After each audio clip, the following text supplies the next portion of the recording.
Hey guys, welcome to this live session by Intellipaat. So today we'll be doing a quick tutorial on cloud computing, and also we'll be having a hands-on at the end, so watch till the end and gain some knowledge. So first let us look at the agenda. We'll start off with why cloud computing, then what is cloud computing, then learn the different models in cloud computing, then look at some providers of cloud services, and then we'll do a hands-on. We'll be creating a web server, and using that web server configuration, we'll be creating multiple web servers. So we'll be creating a pool of web servers. And at the end, I'll also show you how to get started with cloud computing or any one particular cloud provider like AWS or Azure. So stay tuned. So let us start off with this session. So first, why cloud computing? So because before understanding what is cloud computing, if you know why you need cloud computing, then you can easily get the point of cloud computing. So there is this guy who so basically he coded and he created his application. So now he's thinking, how can he host his application? So if he has to buy some servers, and then basically if he has to configure all that and then put this application over there, and he has to maintain the servers completely, he has to monitor it. So if he does all these tasks, his basically he will lose his focus in building that particular application. So his application might become stale, his application might not be that good, but because he has to manage his servers as well. So right now he meets a friend, and he's Jeff Bezos, and Jeff Bezos suddenly tells him that why not cloud computing? Why do you want to buy servers? Use cloud computing. So but this guy does not know how it is better than on-premise setup. So he wants to buy some servers and host his application, which is actually expensive for him. But this new person tells him that go and create your environment on a cloud server. So he's confused. So Jeff Bezos is trying to give him an explanation. So he's giving him an explanation of how cloud computing is better than an on-premise setup. So first, maintenance of servers. He has to buy those servers and also maintain them, also patch them, also update softwares. So all of the tasks has to be done by him or employees of him. In cloud computing, the cloud providers who you use will manage them and maintain the servers for you. If there is a new update, they'll do it for you. If there is a new patch you have to make, they will do it for you. They will monitor it for you. So they'll do everything. So you just have to now concentrate on your application. Second point is that so if you have set up some servers, let's say you have set up 10 servers, but only on 2 days the entire 10 servers capacity is used. But on the other days when traffic is less, only 5 servers are being used and the other 5 servers are idle. But even though the other 5 servers are idle, you will not be paying less for those servers. So basically if you buy 10 servers, you are going to manage and monitor and maintain all those 10 servers, even if there is less traffic or there is more traffic. But in a cloud provider, when you opt for this particular option, you have a pay as you go model. So you only pay for those servers which are currently running. So let's say if your traffic is high and you're running 10 servers, so you're paying for that 10 servers at that particular time until they run. So suddenly your traffic decreases, and right now the number of servers is decreased automatically to 4. So now you won't pay for those 10 servers, you just pay for the 4 servers. So this is how cost is maintained, and this is how your expenditure on servers are reduced. And yeah, so now coming to the scaling point, that is scaling servers is a hard task on an on-premise setup, because scaling up in the sense he has to buy more servers and then configure it, patch it again. He has to do all the work of by himself. And especially scaling down is not at all possible, because even if he sells few servers, they won't go back at the same price as how much he bought them for. But in a cloud computing environment, scaling up and down is very easy. It's just a matter of clicking buttons. And then finally have to manage the security of the data center and stop unauthorized breaches. So yeah, In an on-premise setup, if there are any unauthorized attacks coming in, unauthorized people are trying to access it, so you'll also have to implement a lot of security measures to keep them away. But if you're using a cloud computing server, basically they'll be hosted in a data center. So that data center will be owned by a cloud provider who does not want any unauthorized access or unauthorized person to enter into their data center. So for that, they will keep their data centers as secure as possible with amazing security features. So yes, that will give you another benefit of security of your applications. So this is what he explains. Now this person who's a fresher gets it. So now he wants to host his application on the cloud system. So he does it. Yeah. So he hosts this on Amazon Web Services. So right now he's saving a lot of money because he's not paying for all the servers. He's only paying for the servers which he is using, and his business is growing. So now one more example I wanted to give here is this I already explained, but here I'll explain it with a picture. So here you can have him, you can see him. So he is having his application which is hosted on 3 different servers. So let's say each server can handle 100 users. So suddenly at one day, his traffic reduces. So his traffic goes to 200 users. So there is no use for the third server right now because 200 users can be handled using just 2 servers. So if you're using a cloud provider, you can basically reduce one server with a click of buttons, or you can basically automatically configure them already so that they are automatically scaled down. So right now he'll be only paying for 2 servers. So let's say there is another day nobody's using his application, then his servers will be moved to 1. So right now he only pays for 1 server. And so this process will be going on. So you'll be only paying for whatever you use. So this is a very much added benefit for you if you use a cloud computing platform for hosting your applications. So now we understood why cloud computing and not on-premises. Now let us check some facts basically supporting this fact. So according to Forbes, this basically today, in the sense it was 2019 and 2020 is our current year. We are in the start of this year. So they're telling that companies using on-premise servers, on-premise data centers will reduce by 10% in 2020. And companies using public cloud will increase by 10% in 2020. Basically, the 10% who are lost here are added here. And then private cloud, again, there is an increase in private cloud usage also, and there is an increase in hybrid cloud usage also. So this tells how much cloud computing is impacting the IT sector. And then you can see this Forbes again, another article. So here you can see public cloud infrastructure as a service, hardware and software spending. So here this particular graph shows how much as companies globally have spent on cloud services. So in 2015 they have spent just $25 billion for an infrastructure as a service, let's say hardware and software. But currently in 2020 they are spending $126 billion. That is a 5-time increase in over 5 years. So again, in 2026, in 6 years of time, it is estimated by Forbes that there will be a usage of $173 billion of cloud services. So this is a huge increase. So whenever there is an increase in the usage of cloud, obviously there will be an increase in cloud computing jobs. So equipping you with a cloud provider or cloud services will obviously help you if you're working currently in the IT sector, because in the future maybe most of the companies will move to cloud, so your applications which you're developing will be hosted on the cloud. So for that you should understand cloud and how it works.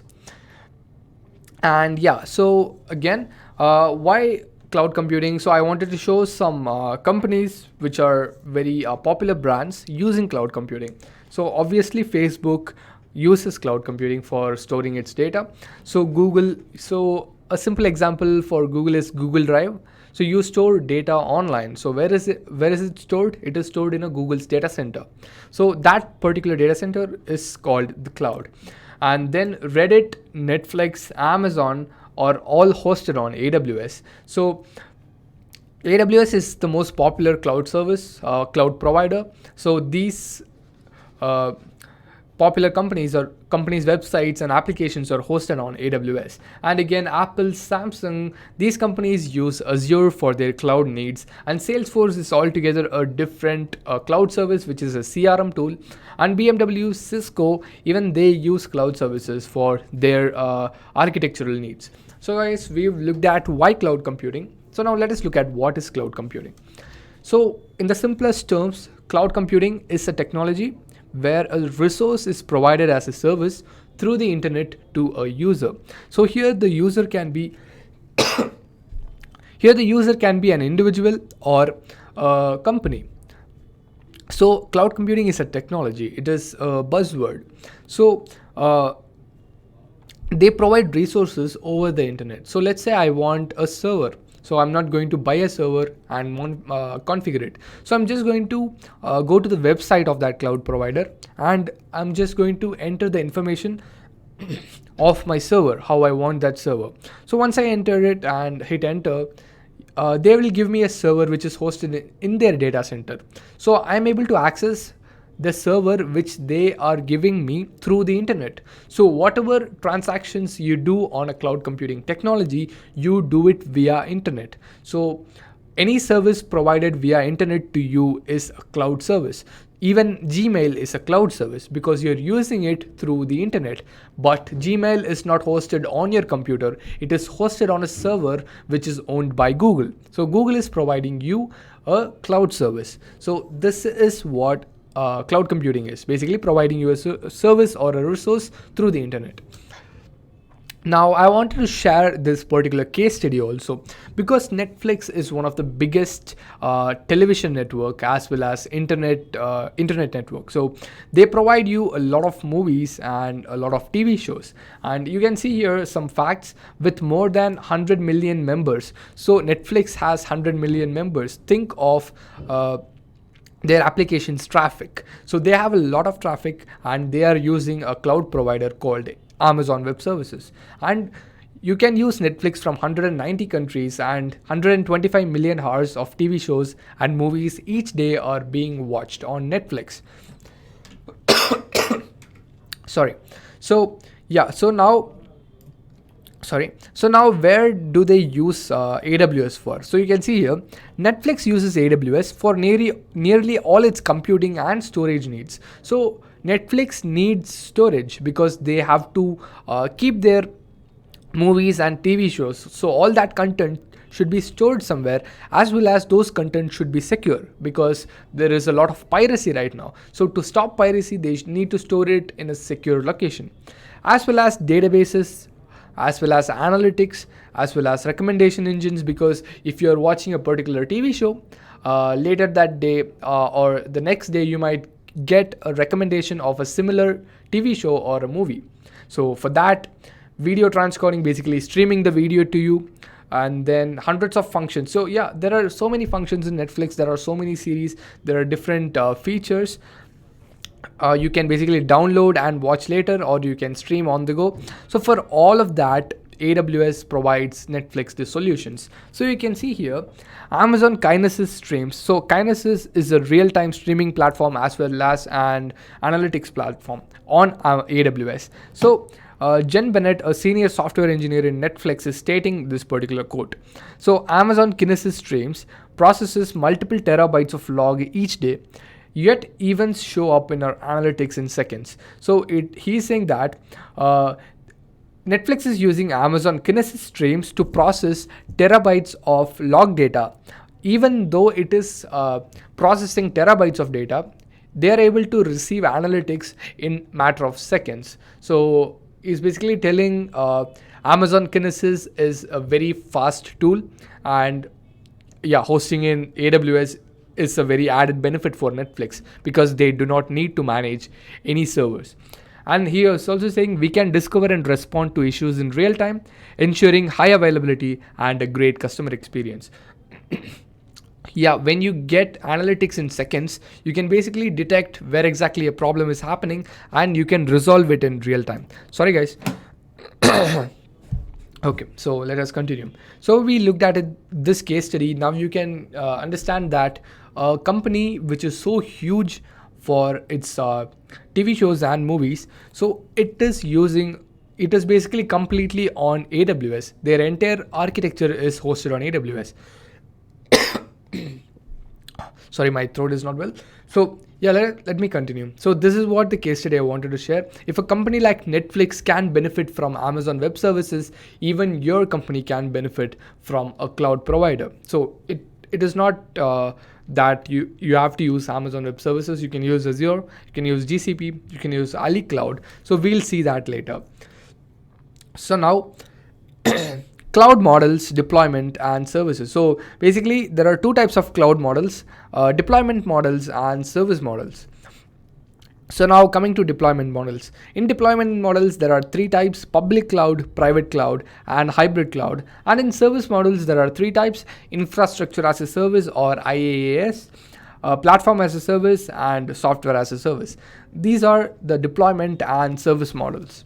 Now let us look into them with some more information.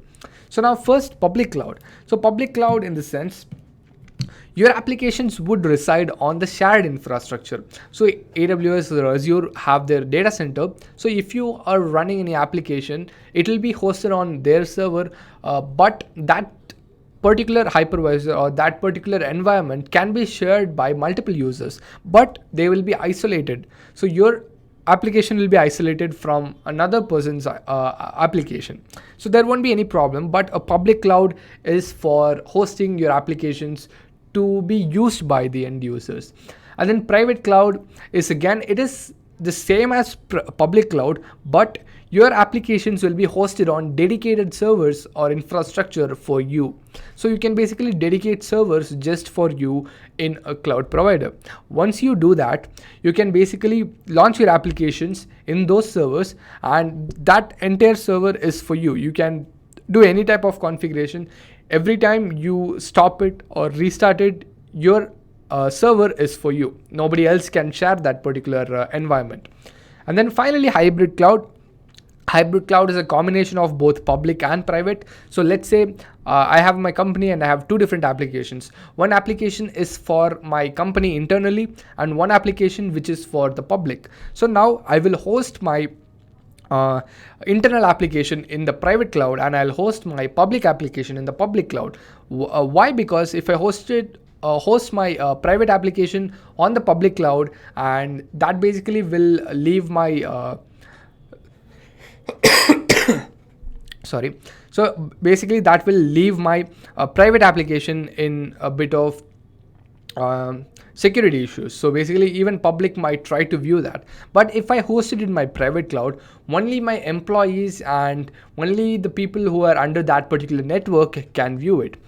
So if you want to host some mission critical data, you can basically put it on your private cloud. And if you want to host an application online for users to view it, then you can put it on the public cloud. So a hybrid cloud is used by almost every single company. Even Netflix uses the hybrid cloud, not a public cloud, because they have their own analytics. So we cannot see Netflix analytics, but the person who is working in Netflix can see it. So the analytics part is hosted in the private cloud for Netflix, and the Netflix application itself is hosted on the public cloud.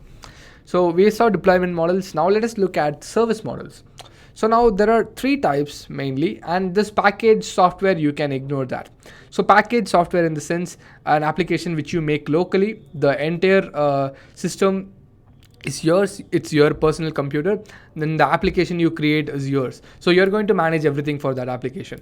Now ignoring that, these are the next three are the infrastructure as a service, platform as a service, and sorry, there's a mistake over here. So software as a service. These three are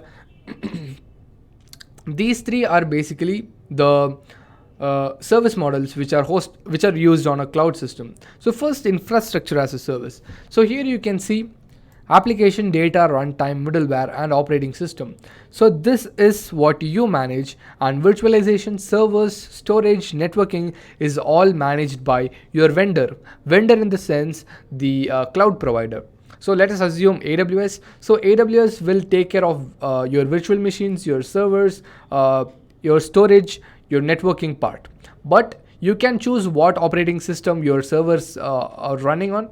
You can choose the middleware. You can choose what runtimes you have to install in your server. You can decide what data can be stored in your server. You can decide what application can be hosted on your server. So this is completely in your hand. So here they provide you the infrastructure and you can work on that.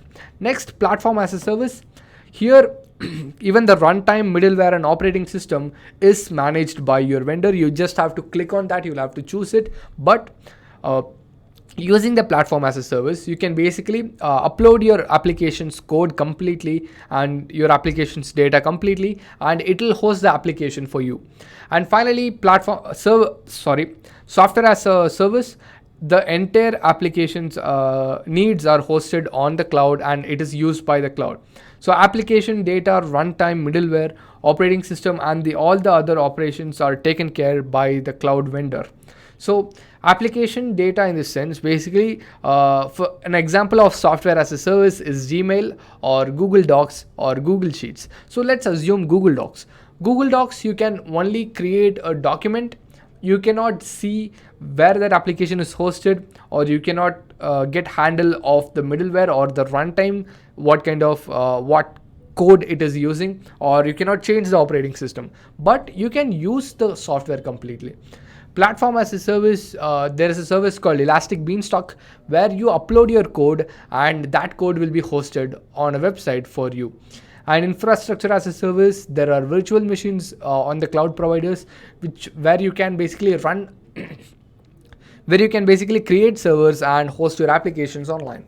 So these are the three different service models and these are the three different deployment models. So you'll have to choose your service model according to your business needs. So if you can handle the entire server all by yourself, then you can go ahead with infrastructure as a service. If you do not want to manage the operating system and runtime, you can go with platform as a service. And software as a service is basically a software provided by a cloud provider to you. So that is managed completely by the cloud provider. So we've seen that. Now let us look at cloud providers and popular services. So here you can see the number one cloud provider currently with the most public market share for public cloud is Amazon Web Services. Second is Azure, and third is Google Cloud. And all the other companies, Salesforce, IBM Cloud, Alibaba Cloud, VMware are catching up to them. But still, Amazon Web Services is leading by a lot of margin, and Azure is growing with Amazon Web Services. It is growing better than Amazon Web Services because a lot of companies are using Azure too. And also, Google Cloud, Salesforce, IBM Cloud are all similar services which you can use for your cloud needs. But according to the Gartner or the Forbes list, Amazon Web Services is topping currently. Next comes Azure, and third comes Google Cloud. So you'll have to choose a particular cloud provider which you want to learn according to your needs. So that you'll have to decide. Now some popular services. So let's say the services which we want are virtual machines hosted on the cloud, which are basically servers, storage and databases. So here you can see the leftmost service on every column is an AWS service. The rightmost one is an Azure service, and the bottom one is a Google Cloud service. So all these services here are for servers. So you can basically launch a server in AWS using EC2, and in Azure using virtual machines, and in Google using Google Compute Engine. Storage, you can use S3 for AWS, you can use blob storage in Azure, and you can use Google Cloud Storage in Google Cloud. And finally, databases, you can use RDS, Relational Database Service, in AWS, and you can use SQL databases in Azure, and you can use SQL databases again in Google Cloud. So these are some popular services used by a lot of companies. Okay guys, now we'll do an hands-on, but before doing an hands-on, give me a 30-second break. I'll just grab some water and be right back.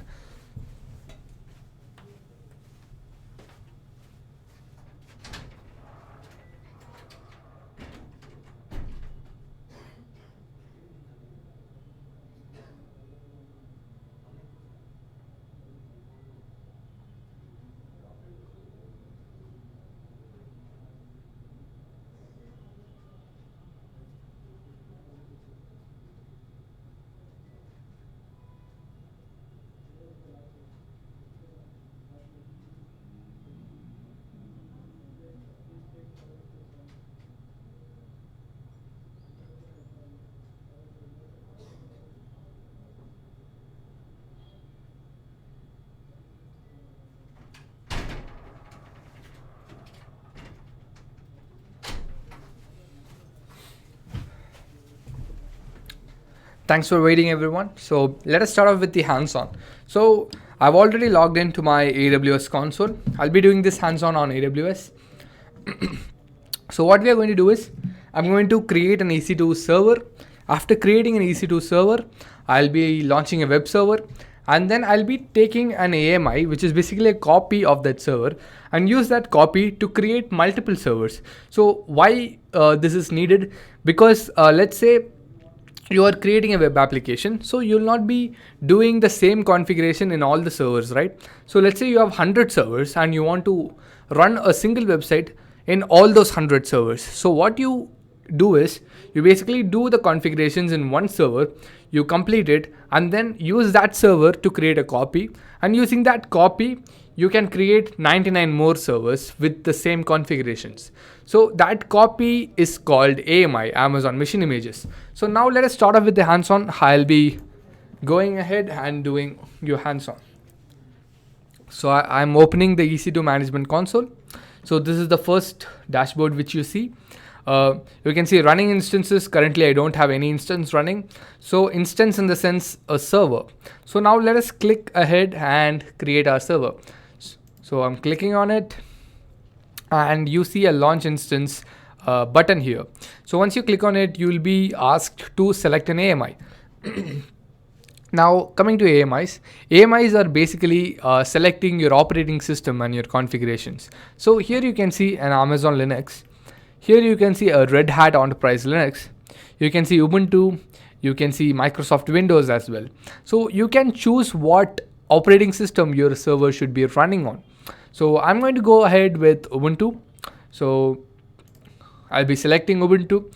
So I've selected the operating system which my server should run. And second part, what I have to decide is what type of an instance it should be. So an instance type basically means how much virtual CPUs and how many virtual CPUs and how much of RAM that this particular machine should have. So you can see here, free tier eligible. So this particular instance type, which is called T2.micro, is under free tier eligible, and for 12 months you can use this particular server for free, and it has 1 virtual CPU and 1 GB of memory. Coming down, you can also see some large instance types. So you can see here it provides you 96 virtual CPUs with 384 gigabytes of RAM. So this is a very powerful instance. If you want, you can choose this, but currently for a demo I'm going to go with my T2.micro instance. And then, so I'm not going to go deep under this part. I'll be just saying this and this. So number of instances, currently I just need 1. And auto-assign public IP. Why you should assign public IP in the sense, you can use that public IP to view your website which is running on your server. If you do not enable this, your public IP will not be generated. You will only have a private IP. So you can only use your server internally. You cannot use it directly from the internet. You can only use within your sorry for this, guys. Okay, so if you disable this, you will not get a public IP and you will not be able to use or view this particular server from the internet directly. So now number of instances is going to be 1, and auto enabled public IP is fine. So I'm going to go next to storage. So yeah, you will have to provide the size of the storage you need. So for an Ubuntu instance, I think 8 GB is more than enough. So I'm just going to go ahead. Add tags. So basically tags will give my server a name. These are not important. These are optional. So if you provide a tag, basically you can track this particular server. So I'm going to give it as web server.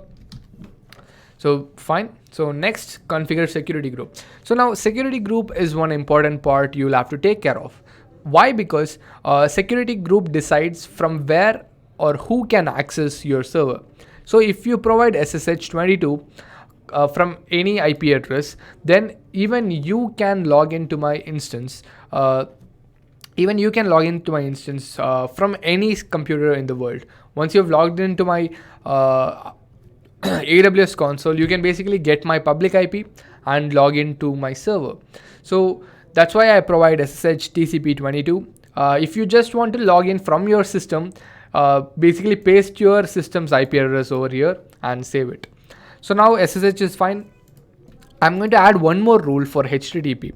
Why? Because I'm going to launch a web server called Apache 2 in my server, and that particular server has a port range of 80. So because that server is running in port 80 and internet, so people should be able to access my website through the internet. So for that, port number 80 is open and I'm providing HTTP. So that's done. I've configured my security group. Now I'm going to review and launch. So you can see here, it is open to the world, because even if you use my public IP, you will be able to see my website from your system once I configure my server. So once this is done, check out your configurations. If you're fine with it, click on launch and you'll have to choose the key pair. So key pair, in the sense, you will get a private key file. Basically your server will consist of the public key and you will be given the private key. So the public key can be only decrypted using this particular private key. So you should not lose this key. If you lose this key, you will not be able to log into your system. So I'm going to, I think I have this. I'll just check. I'll just check whether that key pair is available in the system. No, it is not. That's fine. So I'm going to create a new key pair. I'm going to name it as practice key and I'm going to download it. So I've downloaded my key pair. So I'm going to use this to log into my instance. So now I've launched my instances. So yeah, so it's successful. And now we'll have to wait for the instance state to change to running. So once it is in running state, we'll be able to log into that. So let it continue. Before that, we'll have to do one more thing, because I'm going to use PuTTY. So PuTTY is a tool to basically launch a terminal. So I'll be providing my public IP address over here. The public IP is, you can see the public IP of my instance over here. I'll be providing the public IP and port number, and in this SSH authentication tab, I'll have to provide my private key files path over here. But one problem here is you cannot provide your .pem file to PuTTY. If you're using a Linux based operating system, then you can use this .pem file because you use the command SSH to SSH into your instances. But in Windows, if you're using PuTTY, then you'll have to convert this particular .pem file into a .ppk file. So to do that, you will have to open PuTTygen. So this is used to convert .pem file into .ppk file. So ppk in the sense PuTTY private key. So PuTTY can only access .ppk files, not .pem files. So for that, we'll have to generate. So I'm going to, so I'll just click on generate. Sorry, not generate. Generate basically gives a new key. I'll have to click on load and choose my private key. So I think it'll be in my downloads. So it is searching for ppk files, but I want all files. So you can see the PEM file over here. I'm selecting it. So done. So now it has converted my PEM file into ppk. Now I just have to save this. And I'm going to save it in my desktop, and I'm going to give it the same name, practice key .pem. Save. So done. So we've done that part. So right now, guys, my instance is also running. So now let us log into the instance and check whether it is logging in successfully. So I've open PuTTY, then go to hostname, paste your public IP, port number is 22, and then go to SSH authentication, browse and get your private key, click on it, and if you hit open, if you get this particular part, then it means your authentication is successful. Click on yes and you get this particular page. So I'll just change the settings to make my server bigger. Okay, fine. So guys, I've opened Ubuntu server. For a Ubuntu server, the default login name is Ubuntu. For a Linux server, for an Amazon Linux or a Red Hat Linux server, it is this. easy to use. Please remember that for Ubuntu server it is just Ubuntu. So I'm just going to give that. So done. So it is a good practice to update your instance when you have launched a new one. So just hit update, it'll install all the new patches which are available. So once that is done, so once all the packages are installed, so now I'm going to install a web server. My web server's name is Apache 2, sorry, apt-get install and Apache 2. So once I hit this, so my web server will be installed right now. So if I paste this, I'll be able to see my web page running over here. So it basically means my web server is successfully running here and I'm able to see the web page here. So this is how websites work. Your website is stored somewhere and you use a public IP to view this particular web page. So now you might be thinking, where is this particular web page in my server? So I'll show that. Basically Amazon, sorry, Apache 2 has the file in this particular location, which is var www/html. So inside this you can find the index.html page. So let me show it by updating this particular page. So I'll just change the text Apache default page to updated page. So it's over here, Apache Ubuntu default page. So I'm just going to change this to updated page and I'm saving this. So now if I refresh this, I should see my updated page here. Yeah. So you can see, so this is how a web page works. Most of the blogs are hosted like this. So I think you understood one thing right now. So guys, we've launched a web server. So now I want to, so let's say you have created a website and you have hosted it on a server. So right now you want 10 different servers with the same configuration, with the same web page running in it. So for that, again, you'll have to create a copy of this particular server. So to create a copy, choose the server, click on actions, go to image, click on create image, give the image a name. So let me give the name as web server and click on create image. So now go to AMIs under images. You can see an image being created. So you can see this. So once this image gets created and it is available, we'll be able to create servers which are similar to this. So basically when I use this particular AMI to launch another server, it should already have this page set up and running inside. It should also have updated page, not the default page, because I've changed it. Even that configurations will be taken care of this particular AMI.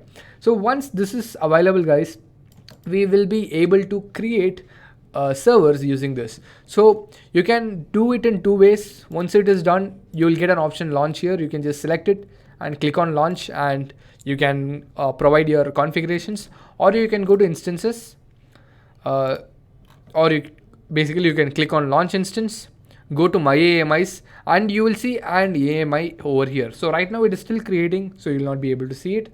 Once it is created, you will be able to see the AMI over here.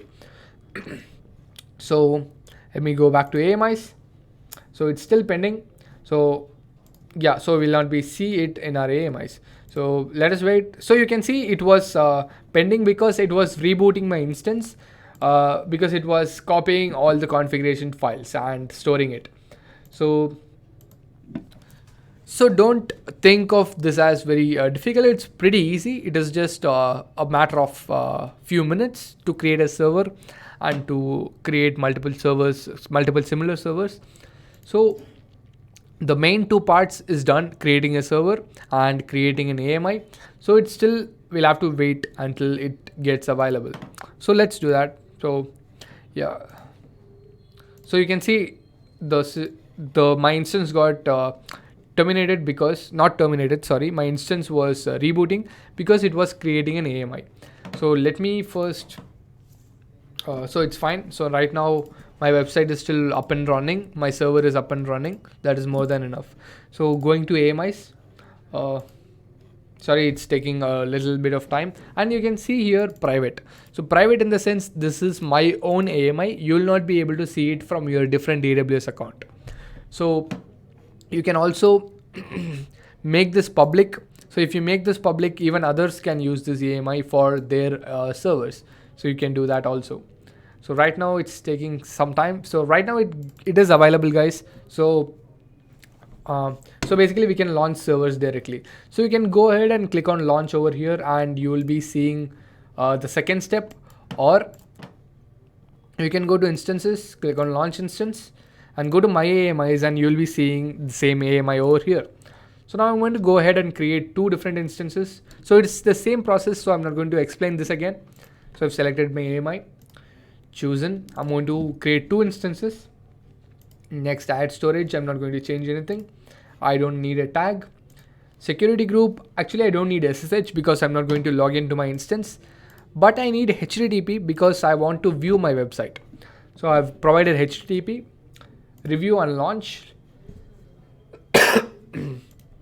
Any key pair is fine because I'm not going to log in. So I'm just going to click on launch instances. So two instances will be launching right now. You can see that over here. So I'll just name them 1, 2, and 3. So I'll refresh this.